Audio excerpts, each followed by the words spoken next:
And we're live with Logan Aguilar. How you doing, bro? How you doing, my brother? How you doing? This is take two. We had a original podcast. One thing with the mics, just make sure they're like a little close, like how mine is. Then it works out so much better. You know, because last time you were here, I had to stop it because the guy I had helped me out left, and you know the podcast we had got scrapped because I had no audio. I had no video. I had no. I had nothing. I had absolutely nothing. So it's like I had some video, but it was recording from the camera, and it just didn't work. So I'm like, okay, I'm gonna have to redo this entire thing, and you know, here we are. Yeah, and then the scheduling conflicts and everything. Oh yeah, I mean, dude, you're a busy guy. How often do you tattoo? You tattoo every day, right? I tattoo 5 days a week, and I'm also a dad, so it's like between responsibilities at home and responsibilities at work, my time is so thin that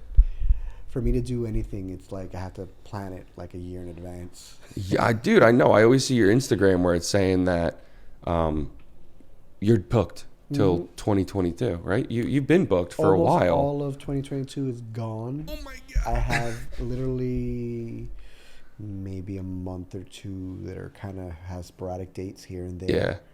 Yeah. And then I'm going to be booking 2023. Oh my god! Already 2023. Yeah. Dude, is it a lot of reoccurring people, or is it? I have a lot of long-time clients. Yeah. But it's always like, I would say 50-50. Yeah. I get like 50% of my 25 years worth of clients. Yeah. They keep coming back, and then I have always new people. Yeah, dude, that's awesome. So when you're working on a piece, do you try to have like a time frame on when you can finish it? Always. So when I sit down with the client for the consultation, I more or less give them a really solid ballpark with like an extra 2 sessions in case. Yeah. And those 2 sessions are usually like allowance for life happenings. You know, like they got sick, you know, emergency happened, and that gives them like 2 strikes. So they can run the risk, because I can usually move people around to accommodate that space. So I'm not really worried about not working. I'm more worried about making sure I'm done with all the projects in a timely manner. Is it super rare for you to do a walk-in tattoo? Yeah. I could totally understand that. I do it every blue moon as a gaff at the studio. Yeah. And it's been a couple of times where it's like real big fans. And they're like, but I want a tattoo by you, but I only want something really tiny. I was like, yeah, let's go for it. No way. Yeah, like I did a snowflake on one young lady that came from India. Yeah. You know, and it was really sweet because she's like, my mom wants one too. And I'm just like, what? Okay, yeah, no problem. And those don't take too long, right? Nah. That's crazy. 10 minutes. I did a little mini cross. Yeah. It was funny. It was like not even like a half inch. And they went and they took a time lapse of me doing the mini cross, like it was this big thing, and I'm just like, you guys are so silly, because I don't do walk-ins. Yeah. Because I'm strictly like appointment only. Yeah. So it's funny. It's funny watching it in person, because those guys that work with me are like, you're doing a walk-in? It's like, technically no. These people want to get tattooed by me. They just don't want big work. Yeah, I mean, big work from somebody who's, you know, so big in your craft, you gotta, you know, want to put time into it, you know, draw it out and see all that stuff. Do you, I see on your Instagram a lot, you do freehand, right? Yeah. Now, do you do that on the spot, or do you plan out what you're going to do? So normally what I do is, like, I'll grab references that the client, like, really liked, and then I'll grab artistic influences that I'm a big fan of, a lot of sculptures. If it's like a piece of art that really has like dynamic lighting or shading or something that I just really think is beautiful, I'll put it there. It doesn't mean that I'm copying it. It just means that it helps the influence of the juices in the mind the way I think. Yeah. So whenever you do like something like that, or you're saying you have a reference, you don't, and I'm thinking about this for most tattoo artists, you don't just copy and paste, right? Like, look, I've seen people come in with tattoos, right? And they've said, I want this. Yeah. And I'm like, I don't think an artist would do that, right? Most of them would want to do. Unfortunately do know that I've seen a lot of tattoo artists where it is cut and paste. Really? Yeah, a lot of the photorealism artists do a lot of cut and paste, but they do like digital artwork which is basically like a lot of sampling. Yeah. I would say it's like hip hop nowadays, where you get a lot of people sampling other stuff, more or less. Now, are you ever sick of getting like tattooing something? I've heard people, I've gone in and I've talked to Flip, and Flip told me, he's like, I do Naruto so often now, because he's like, it's the big thing, and he's like, I like tattooing it, but he's like, it's so often now and it's so played out. Anime has that little thing, and realism as well has like the clock, the rose, the dove, and the eyeball. The eyeball I see a lot. Mm-hmm. And you ever just get like bored? I steer my clients away from it. Really? Yeah, the big thing for me is always giving them an original piece. And if it's a person that wants like a cookie cutter carbon copy of someone else's tattoo, I'm not doing that. So I'll tell them, it's like, look, I can keep it original for you, give you something that within the spectrum, but it has to have originality to it, versus, oh, look, I saw someone else's tattoo, I want their tattoo. What's the point of being tattooed if you're just going to copy off someone else? Yeah, it's not unique to you. I mean, as a tattoo artist, you got to, or at least somebody who's getting a tattoo, at least me, like I grew up around tattoos. My dad had the worst tattoos possible. Like, you've seen my dad. He has the absolute worst tattoos. Now he's old enough to be like, okay, I'm going to, like, thank God I had him, because I didn't go through there are some tattoos I wish I could get rid of, but he has tattoos that are so bad, and then he has your tattoos that look amazing on his arm, and then he's got like a knife on his shoulder that like makes no sense, and an eagle. It's so cool. I love it. I love those, like, but your dad is old enough to, like, he's tattooed for his era. Yeah. You know what I mean? It's young people making those mistakes that I'm just like, oh my God. Oh my God. There's so many references now to tell you that it's a bad tattoo. Because there's so much, like, my girlfriend's brother, Carlos, he actually comes on the show a lot. He just got a tattoo on his arm. It looks pretty good. It's a wolf, and it's got a wolf with a rose. I'm like, yeah, it's a nice tattoo. Before though, he was looking at other tattoo artists. I'm like, dude, please look at everybody's work. Don't just find the one tattoo that they did great. Find all of their tattoos, because I'm telling you, I have seen some of my friends get tattoos that are so not up to standard with today's tattoos, because there are so many good tattoo artists now. You see, it's unbelievable. Yeah, I always say, like, tattoo artists, they all start somewhere, and you always want, like, the best of what you can afford at the time. And it is a little bit difficult, because I always say, like, man, you got to really pick your better artist. I'm not saying that, like, other tattoo artists that are just starting out don't deserve to tattoo clients. They do. Yeah.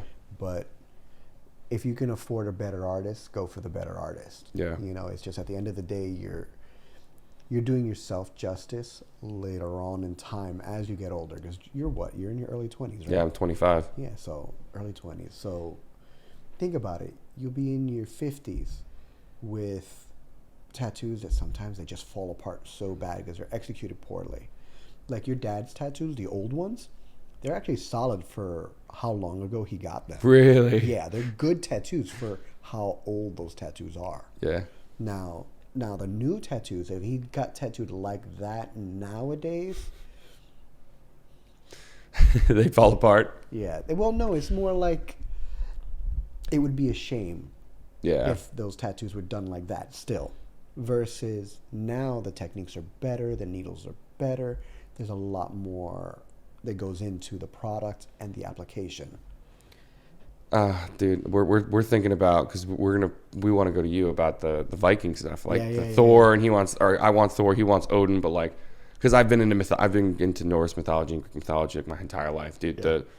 I always cringed. Like, I like Marvel. I love Marvel. Marvel's awesome, but I cringed watching Thor, because I was like, that's not OG Thor. That's not the red. No. Like, I don't know if you've seen the God of War version of Thor that they're talking about. Everybody, there was like a big thing on it. He's like this big, like, fatter guy. Like, you. Oh yeah.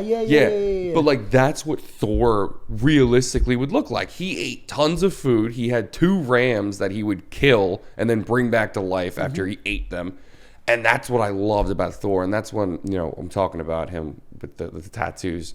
I'm so excited to get those. But then you told me that in order to get my chest or something like that, I'm going to get lasered. So that's like so scary to think about. Yeah, it's not so bad. Is it not that bad? No, it's all about the practitioners at the end of the day. Is it really? Yeah, man. Like, not every laser is built the same, and not every practitioner applies laser the same way. It's just like an artist?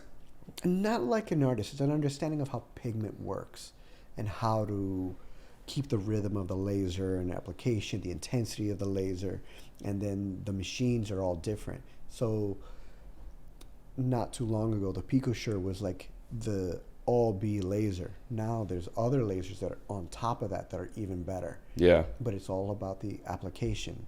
Like when you go to destroy the previous tattoo, how close your sessions are, the intensity, the pulsing of the laser, all of that makes a big difference. Yeah.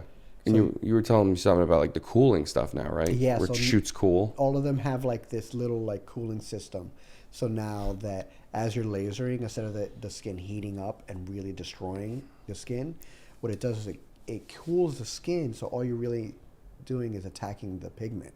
Oh, so you still damn. People still blister because that's just a normal part of the process, but it keeps it a lot better. It helps.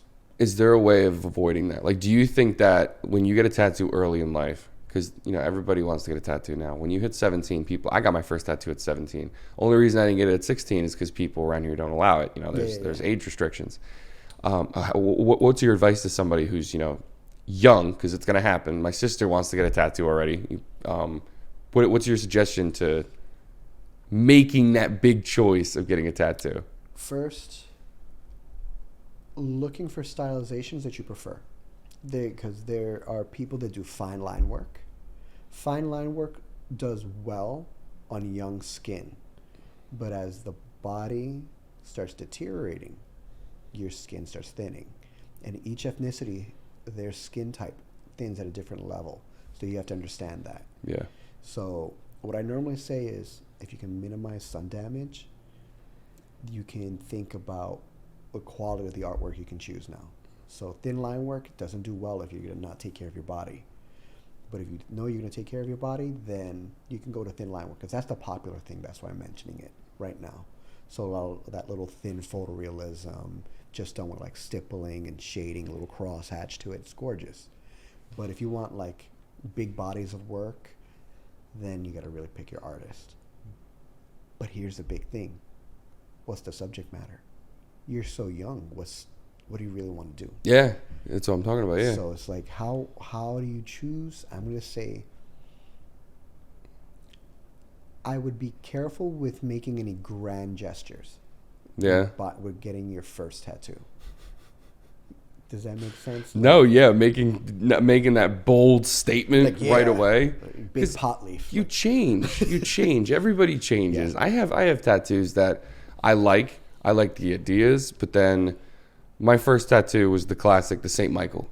St. Michael standing on the devil. I went to Catholic school. I'm like, oh, this is such a cool story. I wasn't like into religion or anything, but I really liked the story of it. And my tattoo looks, the guy has like flipper hands, and I'm like, yeah. I wish I thought about who I went to a lot harder, because you went to the rash decision and you hear from friends and they say, this is the guy. And I found out later on that guy doesn't even specialize in those kind of tattoos. He likes doing this. And I think I asked you this last time. If somebody comes up to you and they say, hey, I want this tattoo, and someone in the shop is better, would you say, hey, this is a guy? I hand it off. At the end of the day, I always say it's a tattoo artist's responsibility to understand their limitations. I'm not saying I can't do it. It means, do I know somebody that can do it better? Yeah. Am I okay with handing it off? It doesn't mean that you're a bad tattooer. It just means that you understand your limitations and you respect yourself as an artist and your clients enough that you can say, here, this is you. You take this, because this is more you.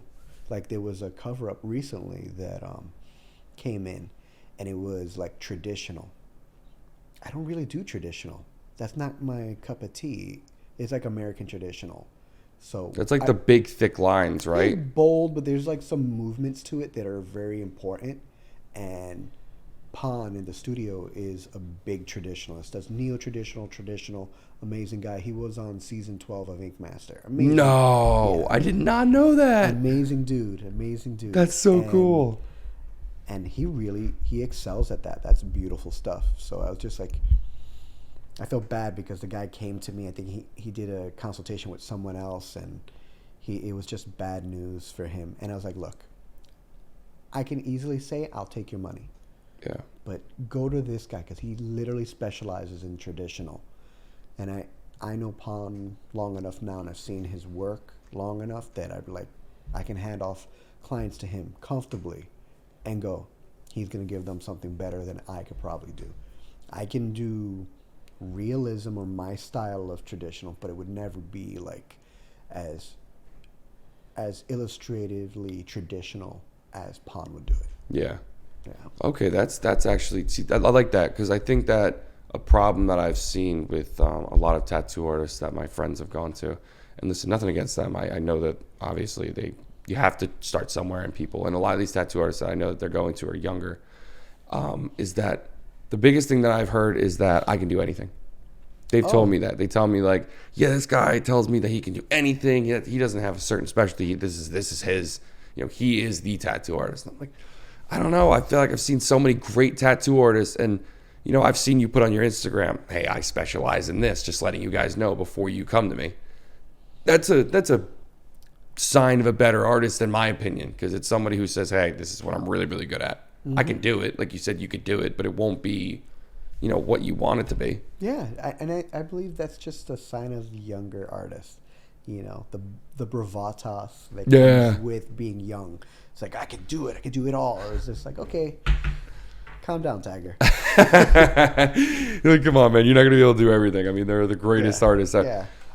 There's one artist that I follow, and I'm sure you've heard of it. What's his name? Is it Nico? Who's the guy who did the Rocks tattoo? Originally, Nico Hurtado. That's who I was talking about. Yeah. Dude, his work's pretty cool, too. Yeah, his work's amazing. Have you ever been around forever and a day. You ever talk to him? Yeah, you ever talked to him a couple of times, at conventions every blue moon a couple of years ago. Yeah. I think the last time I even worked near him, man, I'm going to say it was like 6 years ago. COVID took away time. Oh, man. Like, even when you look back on it. Not even joking. That's so bad. Yep. And what is it, this year? I was supposed to do conventions this year, and no. That all got just put to the wayside. No, you're not going to be able to do a convention. I heard there was a convention in Jersey recently. A couple months ago.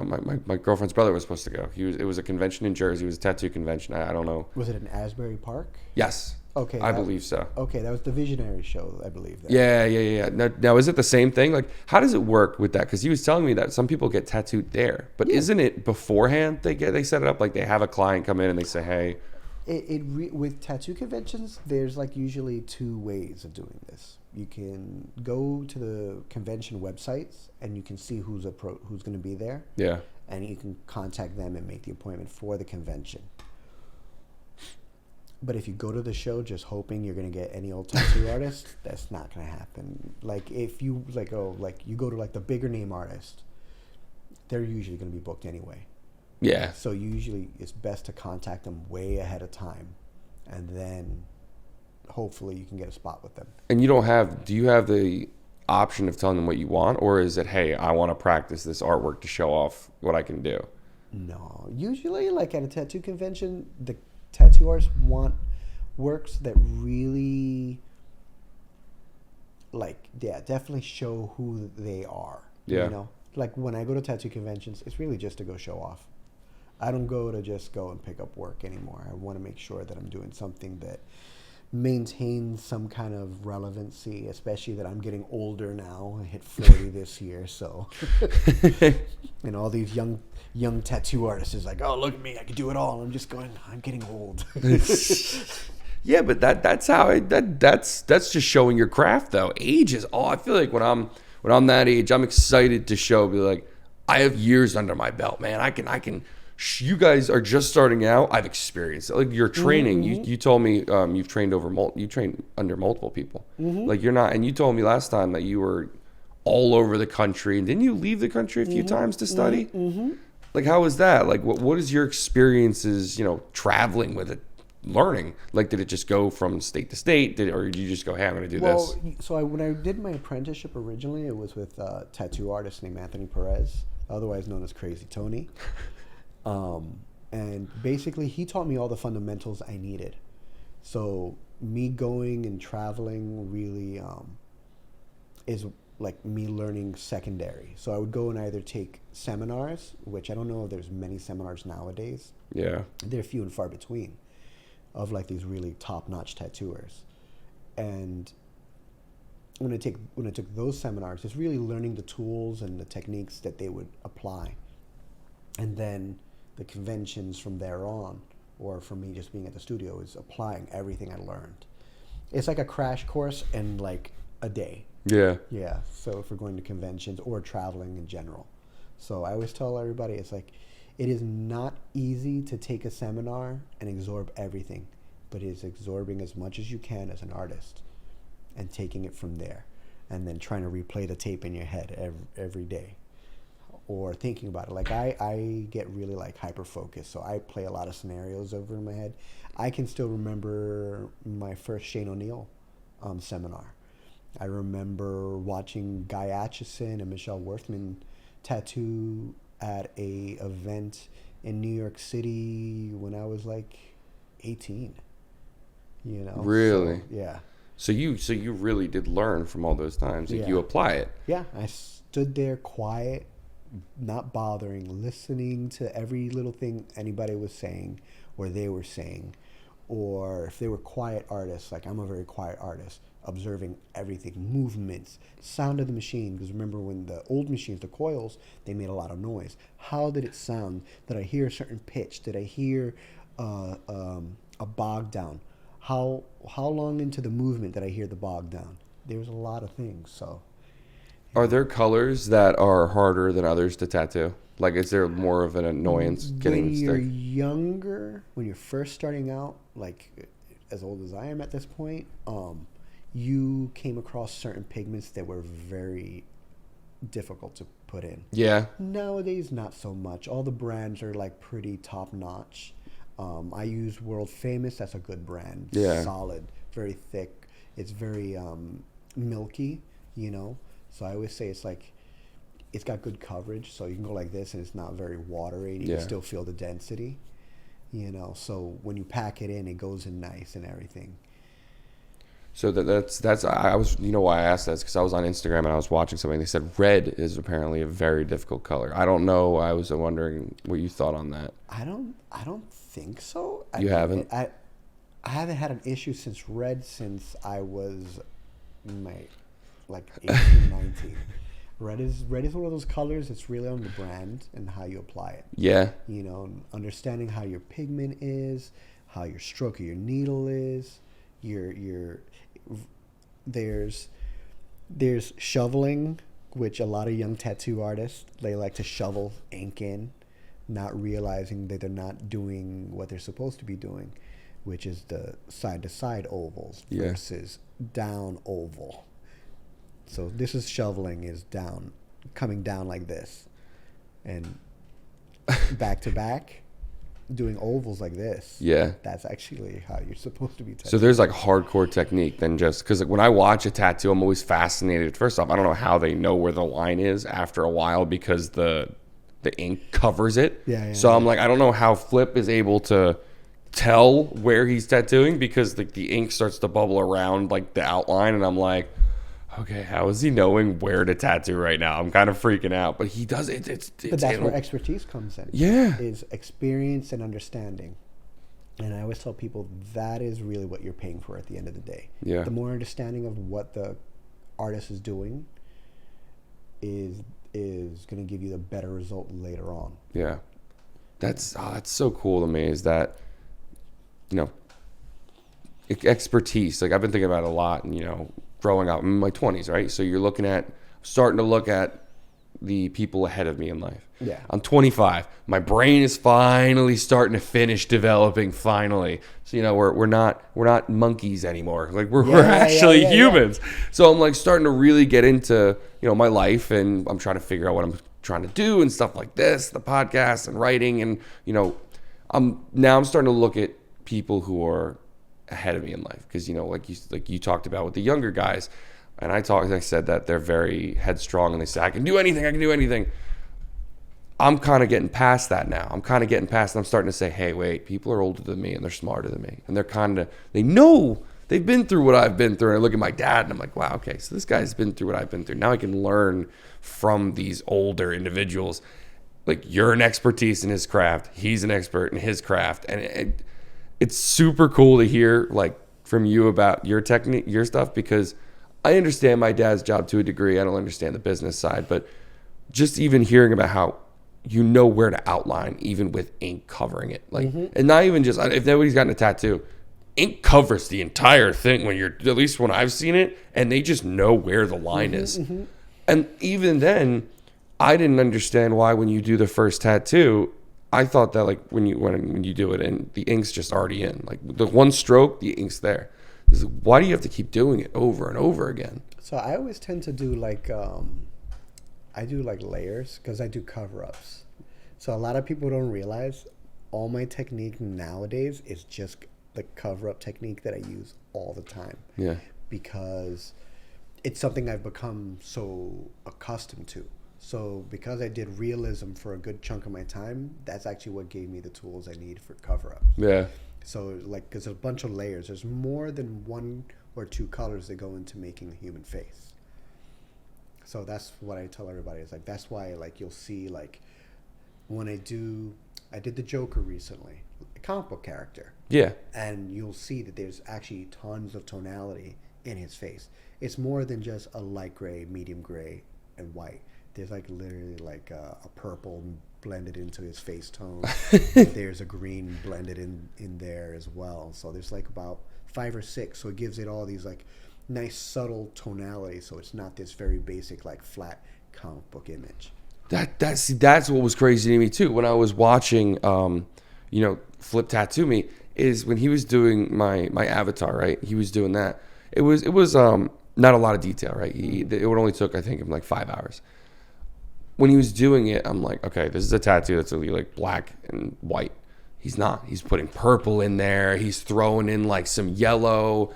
And I'm like, how does that add up? And I'm like, at the end of the day, I always trust the guy. I always say, all right, these guys are smarter than me. At this point, I know nothing about what he's doing. So, but I'm thinking in my head, I'm like, how does this work?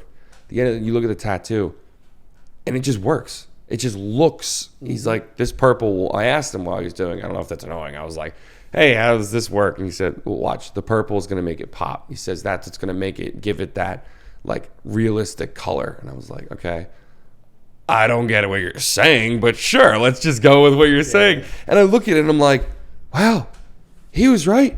This looks so cool. This looks so much, because I had to go back, because I remember when we did the first podcast, I asked you, I'm like, why is it fading near, because the head was near like this area, like my elbow, and you said that it takes a few sessions sometimes. Yeah, like areas like here, like you'll see like these tattoos are old at this point. So like you get to see all the aging on here, but these faded marks are because that's where the body sheds a lot quicker. Yeah. Here. So you don't actually hold pigment in some of these spots. So usually it takes two sessions to really like pack it in. Yeah. So your elbow, because it's look at what you're doing right now. Oh my God. Yeah, just resting on your elbows. A lot of people don't realize like that plays a factor. And if a person works on a keyboard, anything that sits and gets rubbed on over time, that creates friction. That friction creates fading. But on fresh tattoos, it's not that you're creating a lot of trauma. It's just very common to lose pigment in these little spots. Like regular photo cameras have stop times. It has to do with taxes. Now, why does that make sense? In Europe, if a camera goes past 29 or past 30 minutes, it's considered a video camera. So they add a tax to it. So what companies like Canon did, not Sony, not my big camera, but Canon did, was they made it so it stops at 30 or 29 minutes and 29 or 30 seconds. So they can be like, it's not a video camera, it's a camera. But you can just go and click it again and continue your recording time. It has to do with a company saying, we're not paying a video camera tax on a camera, so we're going to make it so it stops and you have to re-record. It's silly. It's absolutely silly. Come on, you're gonna make me get up and do all this again. There's a camera that I have saved on my Instagram that I've been just doing some research on it. That because I do all the video for my tattoos and everything. So I was thinking about doing some more complicated video setups, and it's like they're actually just cameras that you can hook up so it all records to your computer. And I was like, oh, I could do multi-angles and different angles for my video, for my online stuff. Yeah. And I was like, oh. Because I was like, this, I can't. I was like, I can't with 3 big cameras. But it's just literally the recording apparatus, the actual lens. Yeah. And the transmitter. And that's it.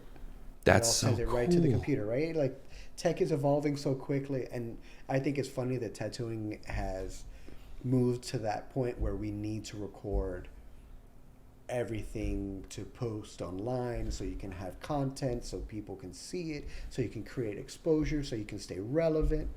I remember when you did one good tattoo, 10 people would see it, and those 10 people would come to you, and maybe you tattoo 5 of those people. Really? Yeah. It's the rule of 10s. One good tattoo will show 10 people, so that would come back to you at the end of the day. So you always wanted to do like as many good tattoos so you'd have people coming back to you. Now Instagram and Facebook has just turned this all into it's a reverberation chamber. So it's like, how much interaction are you having? Are you going to pay for interaction, or are you just having interaction from natural feed? Yeah. So that must be a big thing with tattooing too for you now. Is back when you started, social media wasn't a thing, right? Social media wasn't. It wasn't a big component of it. It was like, oh, my friends are having an event. Cool, I'm gonna go see them. Yeah, that was it. Now it's like everything's about the photos. I remember MySpace. Oh yeah, the original. Yeah, I remember tattoo artists on there that weren't big name artists. They were just like good people and just doing beautiful work. And then nowadays it's like I'm watching them and they're huge, and they've got huge followings, and I'm just like, wow. Like, look at what they've done with their art form, because their talent has surpassed because so many years have gone by. But they've also used social media in such a way that they've blown their own careers up. Like, they're doing great because they've managed to figure out how to do social media and tattoo at the same time. And it's a nightmare. I'm grumpy nowadays because I'm just like, I don't want to do social media. It's hard. It's so hard. Even me, I'm 25 and I hate doing social media, but you have to. That's how you grow now in society. You have to have a presence online. You have to not just be good at what you do. You need to be good at promoting it. You need to be good at talking about it. You need to be good at. I had again the guy who was on here, George, who used to do my podcast. I was like, dude. He's like, dude, I can do all that for you. I'm like, oh my God, thank you. Now he's gone. And just like I said before this, I have to learn how to do that now. And it's so hard because there's so many things. Like, posting every day sounds so simple, but it's not. Like, one post takes like hours to make. Like, these creators, like I give so many props to like TikTok creators or Instagram people. It takes hours. It's a job. Yeah, it is. It really is. Like, an influencer, as funny as it sounds, is a full-time job to get those perfect angles, to get those perfect, because like even like it's like being a model now.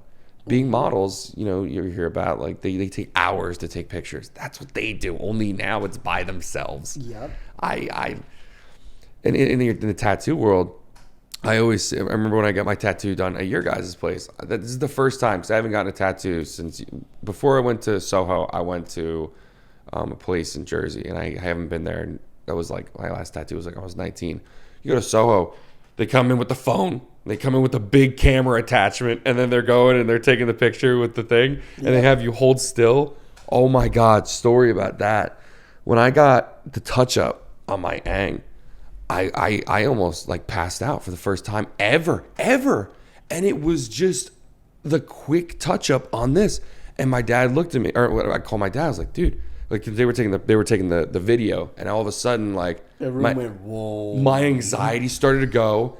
And one of the guys was messing with me because he was like, stand still, and he was like joking around. And he was like, he's like, I was just kidding with you. I do that all the time to people, and I'm like, he's like, are you okay? And I'm like, I don't know. All of a sudden, my head started getting light, and then I do jujitsu, so I know what it's like when you're about to black out because you see the darkness start to come in, and I'm like, why am I about to black out? They gave me some candy, and I'm fine.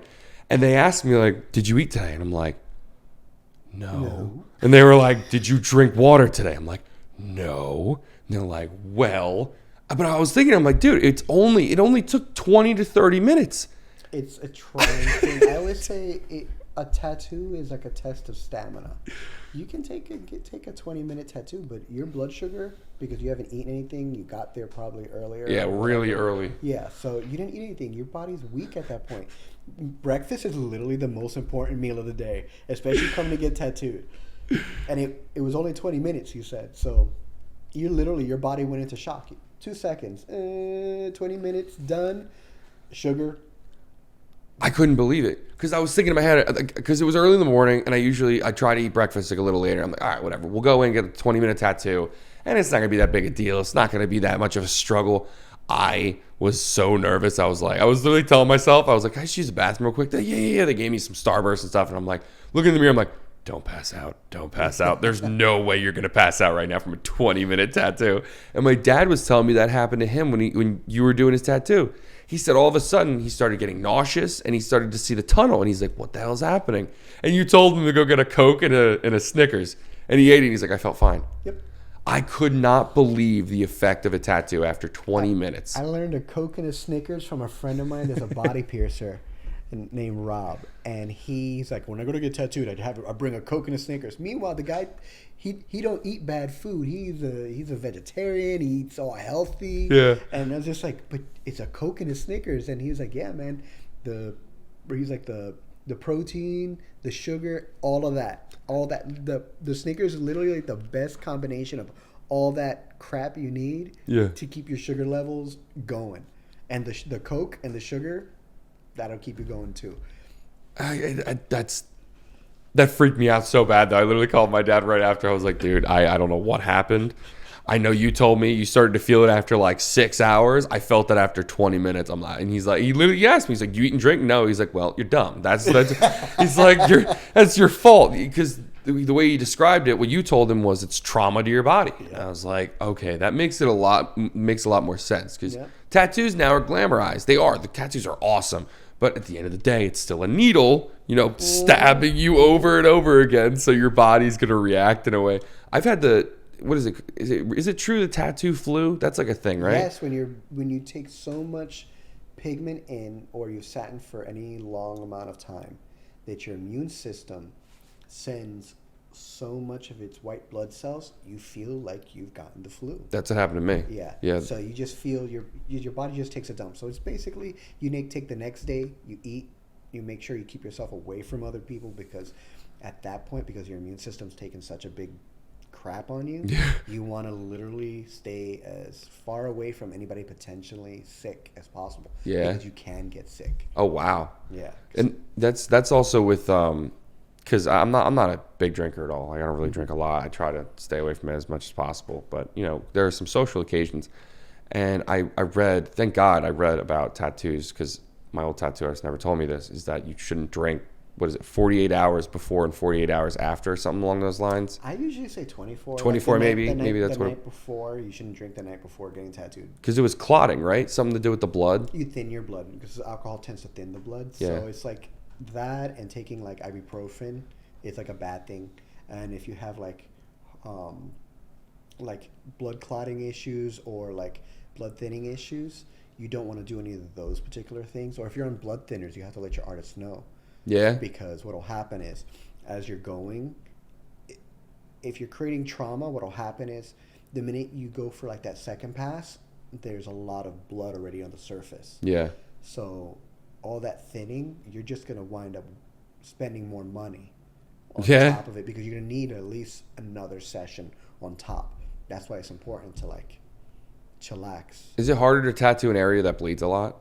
I'm gonna say yeah. Yeah. Just because like fatty like thighs, depending on where on the thigh or the inner arm, if that bleeds a lot, you know, some people, depending on their diet, their forearms bleed a lot. Yeah, that was what's happened to me, and I don't eat that bad. I really don't. I've been, there was a time where I was eating bad, but like I said, Carlos, my girlfriend's brother, he just got a tattoo of the wolf and all that stuff. And here, I don't know if it has to do with how much. His tattoo took 4 hours. Mine took, I think, 2 6 hours. When it comes to the pain, I always say pain. Tattoos always hurt. Some people tell me you've had tattoo. My tattoos don't hurt. It's a pain tolerance. I'm like, okay, yeah, but they still hurt. Like, come on, don't front. These still hurt. Like, when it comes to tattoos, if they're more detailed, is there more pain? Usually, I always say like, the more detail, yeah, and the more layers is the more pain. Because every time you go to an area and you've opened it up and you move on to the next area, that area becomes raw. And then you come back to it, and then it's tender again. And then you go back to the other area where you were. That's tender now, so it hurts even more. It was so bad. And then as the hours crawl by, it's self-imposed torture. Yeah. I'm telling you, man, when Flip was doing my tattoo, because everyone's telling me, this isn't that bad of an area. This isn't that bad of an area. You're fine. And then my dad warned me. He said, no, it sucks. He says they all suck.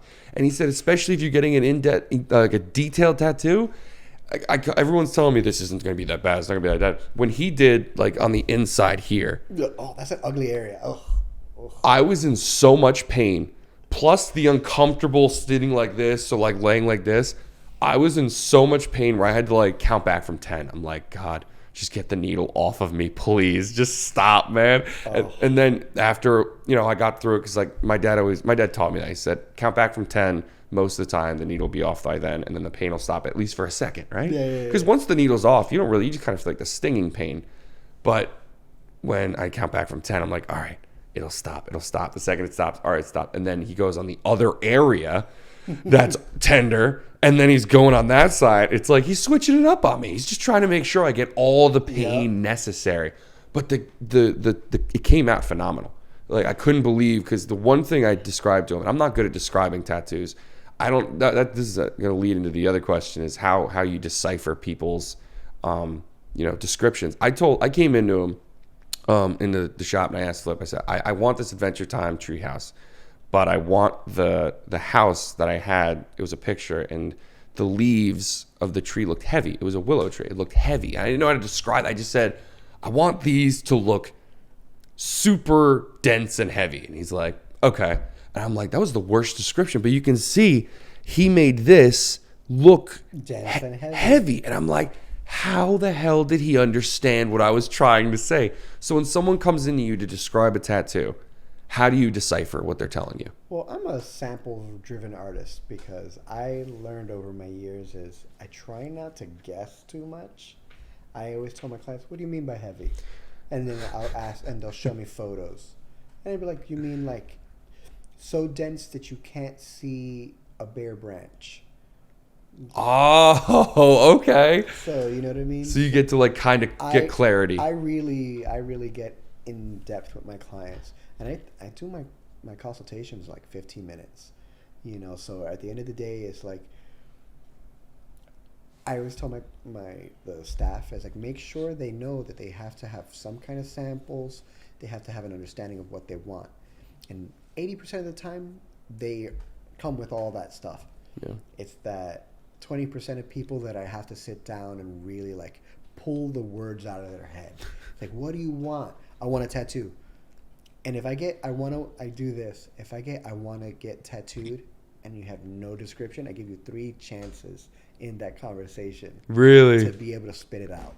To what do you want? You want, like, what's your tattoo? Do you want an Asian piece? Do you want a photorealistic piece? What direction? I need a direction. You can't just say you want a tattoo. What do you want? Yeah. That's what I mean. You have to know. That's the problem with people now when it comes to tattoos, is it's so big in culture, which is awesome. It's awesome. Tattoos are great, man. The issue is people want tattoos now just to have tattoos. Yep. And that does not work, because then in 10 years you're like, wow, why did I get this? It's a joke that I've heard. It's like, why did I get Mickey Mouse with a handgun? Yep. Like, I've seen that. It's like, why? Yep. At the time, you thought it was cool. You really wanted to just go get a tattoo. Or the Friday the 13th thing. How do you like that? How do you feel about those?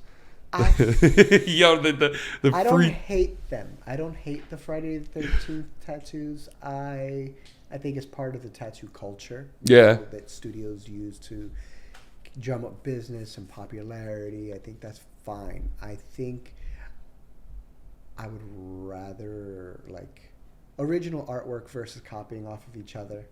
Like right now, Steven is drawing a set of custom flash for Halloween. He's going to do walk-ins just from his own private set of flash that are his own individual images that are just for Halloween. Oh, that's pretty cool.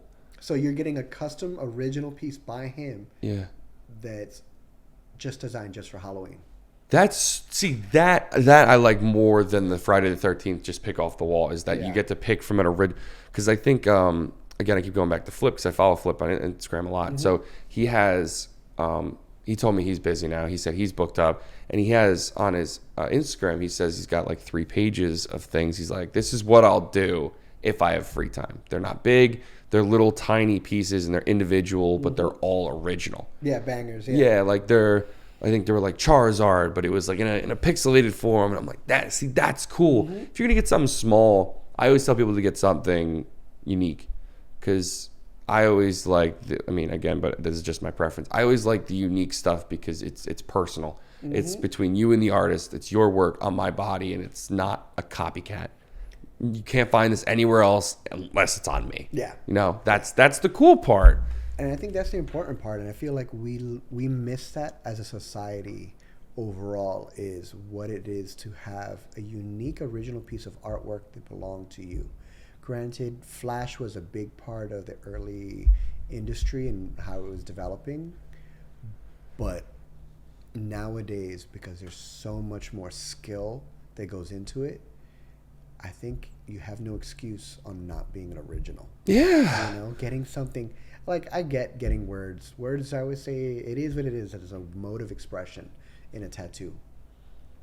Limit it on your body. Sometimes you don't want giant paragraphs. It can be a hot mess over time. But I think you can figure out with your artist at any given time an original piece of artwork. Yeah. Or see if the artist has created an original piece of artwork that he has sitting aside that he wants to do. One of my favorite things is when my clients come to me, is like, I want to get tattooed. What do you want? I don't know, but I want to know if there's anything you want to tattoo. Oh, wow. And they ask me. That's pretty cool. I'll come up with, like, one of the more popular back pieces I did. The No Guardian, the big character fighting the demon. Yes, he's red. Yes. So is that the back piece? It's the back piece. The huge one, right? That's insane. You've had that. You've been doing that for what? A couple years, right? I did that one for a few years now, and that one's done. But he was one of my already long-standing clients, and we were joking around about doing his back, and I came up with this fantastical concept for his back, and then he set up to do the back piece. What was that back piece, by the way? Like, who is that? It's a guardian. One of the guardians that guided the Buddha on his trail.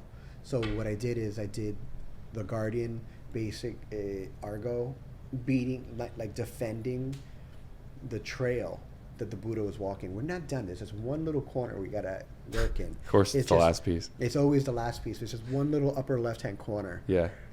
And it's him fighting a demon that's basically like plague and sickness. Usually you see it like depicted like haunting the house, on top of the house, bringing all this malevolent energy to the household. So he's defending the Buddha on his trail. So that's basically the whole concept, is he's defending. That's why he's in that That's posture sick. And pushing down, and that's why the demon's on his back. Have you been always into Japanese? Like, or did you study in Japan at all? Or what got you into that? Because you're big into it. Really? Yeah. You practice? Yeah. I did not know that. Not anymore. I'm old. How long did you practice for? From, what is it? I'm did it to about 17. Really? So, yeah. Oh, that's awesome. 17, and then like on and off until about 24. Yeah, wow. Yeah, man, that's jiu-jitsu is awesome. Yeah. Great place. Not a great place when you just get a tattoo though. I remember No, it's the worst thing. I was like, I always stayed away from it. Like when I got a tattoo, just because of the bacteria and all that stuff. I'm like, I don't want to touch that, man. Because you told me, I think it was you or someone else told me that they got a tattoo, right? Somebody got a tattoo that they knew, and they jumped in the ocean and they died. I don't know. I think it was something crazy like that. I know there was a guy recently that he died from like sepsis. It was like bacteria or something that went in his tattoo. He got a brand new tattoo, and he went to the beach. Oh. And then people don't realize how much bacteria is actually in the water in the ocean. Yeah. And then with a fresh wound, not sure if the client, his skin was beat like overly traumatized, but like it's very common. It's like when you get tattooed, because it's trauma, there's a lot of white cells going to attack the foreign pigment you put into your body, right? Yeah. So imagine your body's already reacting to that pigment, doing its normal process, and then you go to a beach, and you jump in the water full of bacteria. It's like jumping in the mud. It's just too much stuff going on. I had a client that he was a cop. The tattoo was about ready to peel. I tattooed his hand. Yeah. And he chased somebody, and they got into a physical altercation. He was like, my tattoo was looking great. My hands weren't even swollen or anything. He said literally the altercation happened. Within the hour, the hand swelled up, and everything within that day, he says he started seeing signs of the first starting of pus and everything. Oh my God. And he I was like, go to a doctor, get antibiotics. Yeah, like now. Yeah, now. That's like staph. You got to make sure you get that. People don't realize how much bacteria is within our environment. And like the gym, you're more likely to get like a staph infection from the gym because the people that clean or people that give you your chemicals to clean, they have an overhead. So what they do, they dilute their cleaning solutions. At tattoo shops, a good tattoo shop, they don't care. They will sacrifice money to make sure that you are safe. Yeah. And a good nutty tattoo artist is going to make sure. Like, I'm super anal about it. Like, I'm always terrified that my clients are going to come across something. So that's why, like, when I tattoo, there's a barrier. There's always stuff. I'm always spraying. I'm always cleaning. Yeah. You know, that's it. That's good. I mean, at least that you're safe of it. That's what you want. I want somebody who overly cares. I want a tattoo artist who is going to be big on that. And it's talking about the shedding that you talked about. That's what scared me when I first got my tattoo, because I've never had a tattoo that shed as bad as this one. This is my first big one. And then Carlos, again, Steph's brother, he's going through it right now. He's in the second week of his tattoo, so you can tell like it's finally just starting to like get over peeling or something like that. The tattoo around the edge of it, it's got that really weird dead skin. It's just like you just want to do this to it. He got so nervous. It's just like, is this normal? It's normal, right? Yeah. Oh my God, I always scratch like right around. Like I scratch somewhere else just to get away from like scratching, because like all you want to do is scratch it. You just want to scratch the hell out of the tattoo. Aveeno lotion. Just put Aveeno lotion. Is it? Don't eat Aveeno lotion. Rub it in and then go like this, and it'll be like. Just tap it. Oh, so good. All right, man. Well, thank you so much for coming back on. Brother. I really appreciate this. All right, guys. Again, if you guys want an awesome tattoo, contact Soho Ink and ask for Logan, even though he's probably booked up till 2027. But we'll hopefully get something set up. But thank you guys so much. I'll see you guys in the next episode.